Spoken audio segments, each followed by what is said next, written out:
Magandang hapon mga kachaps. Ayan mga kachaps, hindi ko na kayo sinama mga kachaps sa paglabas. Okay. Pagbabaho. Pero ito, naglalakad ako mga kachaps.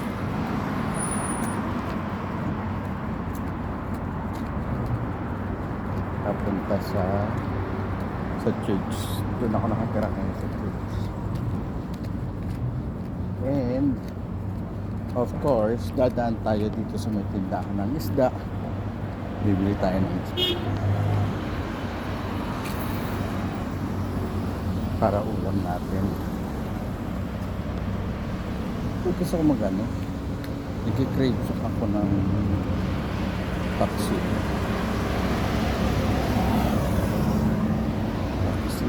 Craving pa.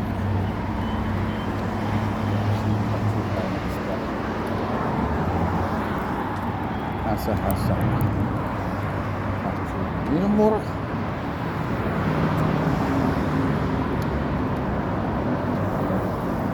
Sura guys. Bukas pa. Sura natin.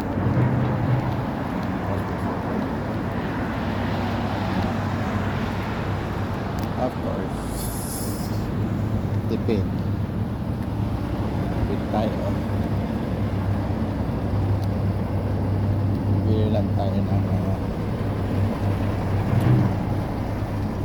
half kilo na hasa-hasa.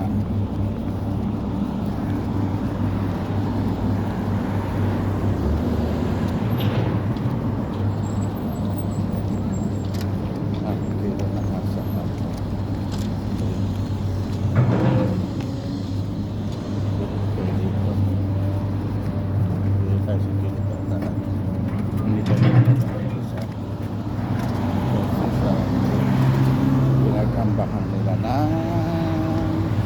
pinabukaan nila.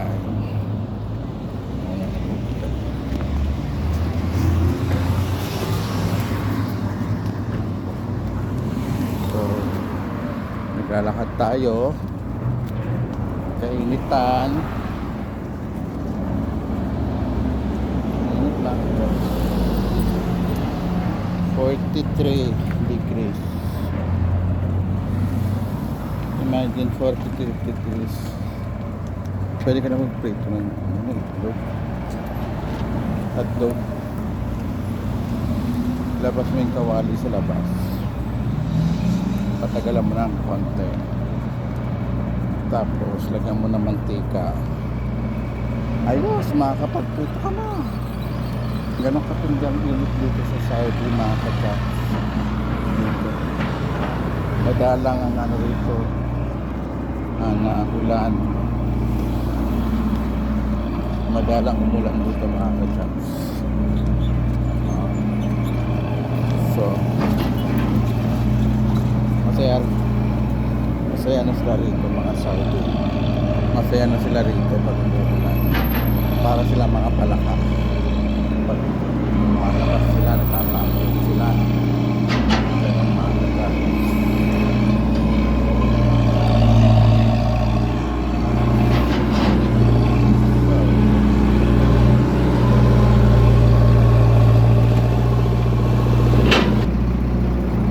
Pinutol ko saglit mga kachaps kasi ayun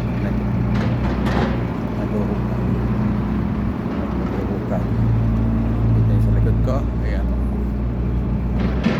Ayan mga kachaps, ay malayo pa tayo, medyo pa layo pa tayo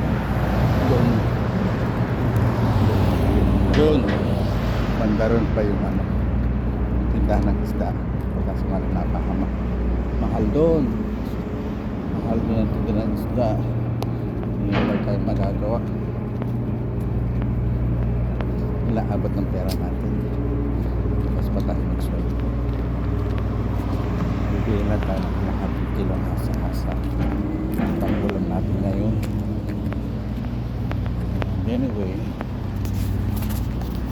hindi na tayo dadaan.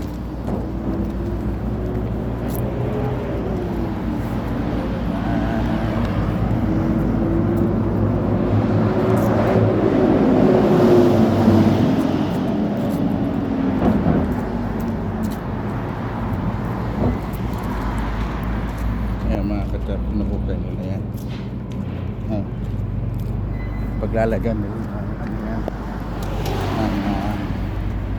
ng kuryente. Dito sa Saudi mga ka-jobs, dito sa city, nakahukay ang kuryente rito. Kaya wala kung makikita nyo, wala mga kuryente sa taas. Ganun siya mga ka-jobs.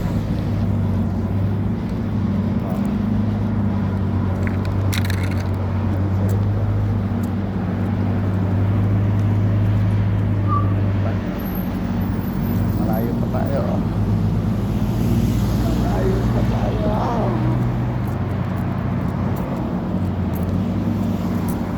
Ipit-pitan ako ng mga sasakyan dito. Aray ko. Ano naman ang pamasahe? Maglakad, mag-exercise kahit pa paano. Diba?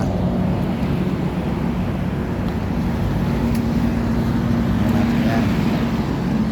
Papawis kahit konti.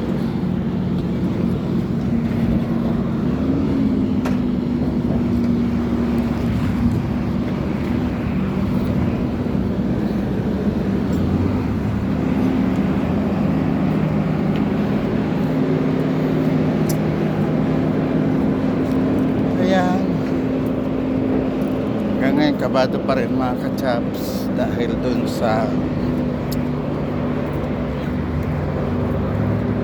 result ng ano namin, ng board exam namin mga ka-jobs. Kasi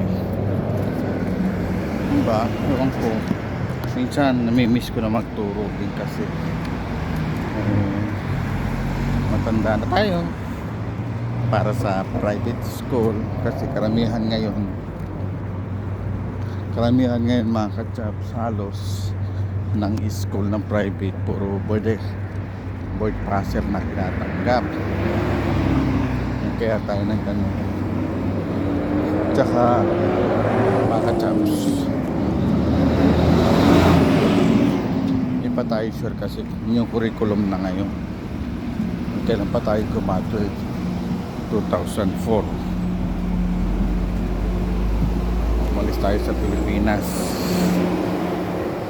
2013, 14 13. Ano petsa na? 2024. Diba? So hindi ko na kayo dadalhin mga ka-jobs. Bibili lang ako ng ng hasa-hasa. Liver paksiw po ito. Sige mga ka-jobs, dyan muna kayo. Ayan mga ka-jobs, nakabili na ako. Hindi hasa-hasa na rin natin. Galunggong mga ka-jobs. Walang hasa-hasa. May hasa-hasa malalaki. Hindi masarap yung malalaki. Kaya galunggong binili natin. Kalahati, 10 real. Ayan, 10 real. 10 real. Yes,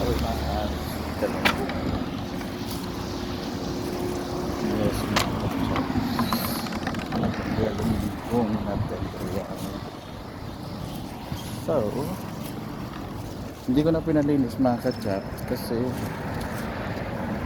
ganun naman lang din, hindi naman masyadong malinis kaya ako na maglilinis, diba?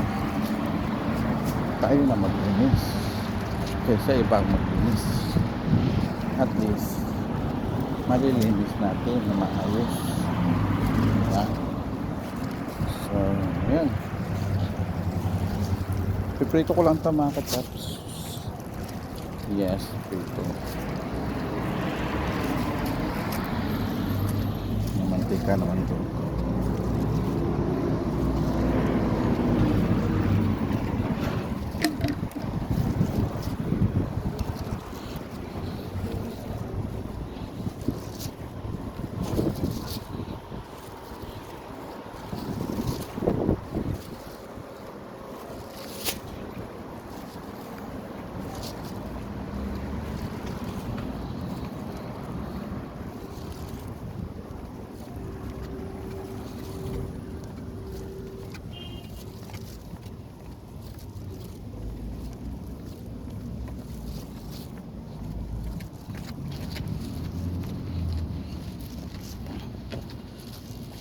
puso ko ay tumutulog sa iyo.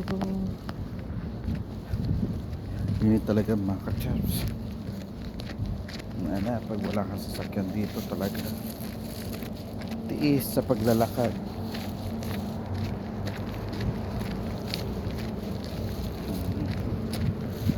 Hindi pa ako makauwi ng bilya gawa ng mga ka-chaps. May inaasikaso pa ako.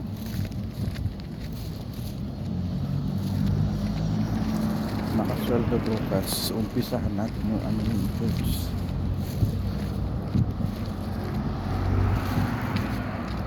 Bukas.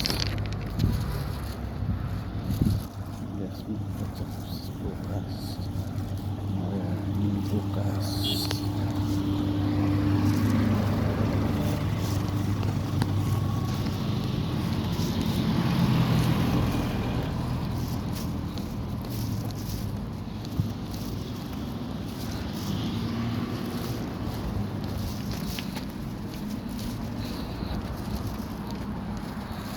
Kaso nga lang sa paglalakad mo rito mag-iingat ka at may mga malilibog, bigla kang isakay, galing ka sa disyerto, patay ka, anak ko. Kaya sa mga kapwa ko OFW dyan, lalong kahit hindi rito, kahit saan mong sulok ng mundo, kahit saan bansa, mag-iingat pa rin.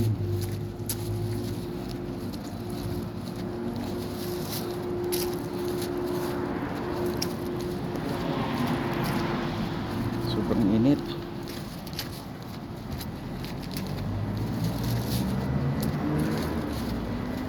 Ito nga pala mga ka-chaps, kwento ko lang sa inyo.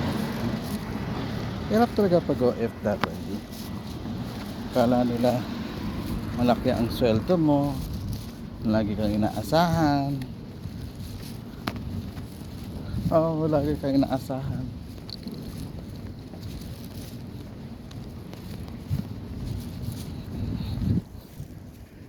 Mas malaki pa ang kinikita nila sa Pilipinas kaysa sa OFW.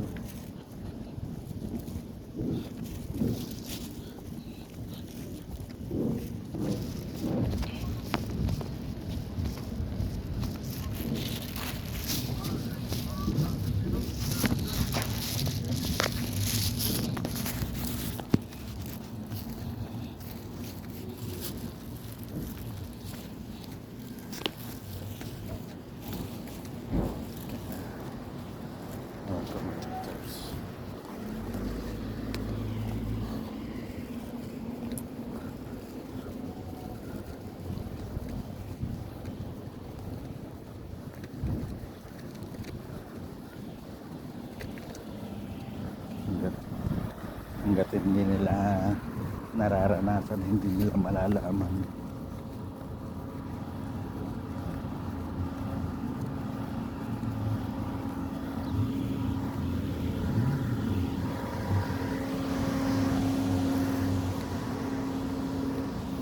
Tapos makahingi sila ura-urada, no? Ura-urada sila makahingi. Kala mo na yung mga patabi.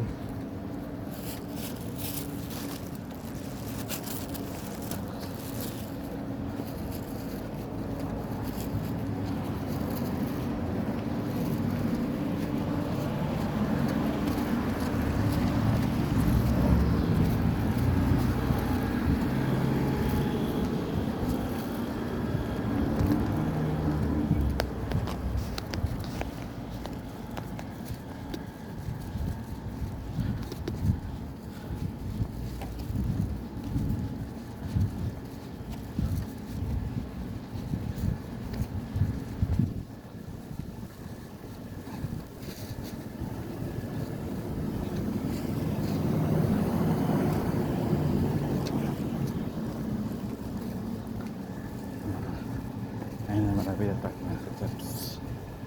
Tayo nakakapasok na.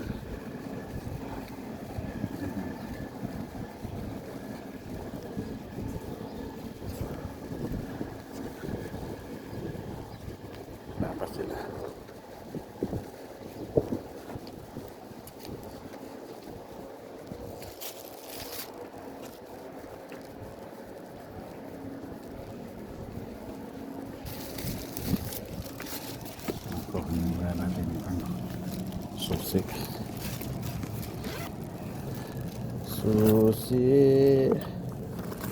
Nasaan na ang susi? Pailaw-ilaw ka pa dyan. Kala mo.